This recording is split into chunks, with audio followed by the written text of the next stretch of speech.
Yun na. Kuya, Oh, bakit nandito ka pa? Di ba dapat nasa pabrika ka na? Pinagluto ko si Bonnie ng pagkain. Bakit naman pagluluto ang inaatupag mo? Ang dami namang katulong na pwedeng gumawa niyan.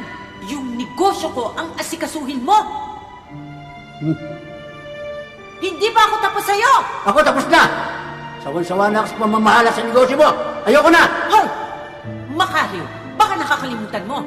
Nang dahil sa minana kong negosyo, kaya guminhawa ang buhay natin. Baka nakakalimutan mo rin. Ako nagpalago rin ng negosyo mong yan. Pero ang masama, nagbago ka.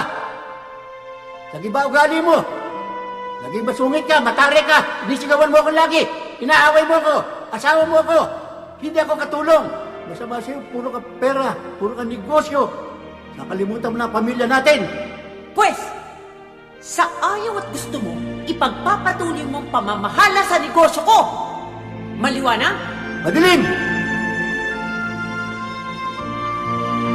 Madilim ah. Ito sa'yo. Yan! Perwisyo yan!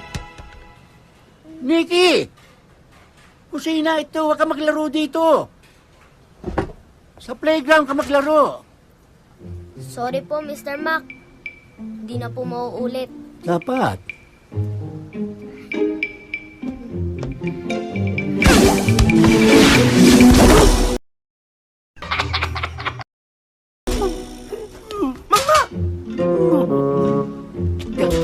Sorry!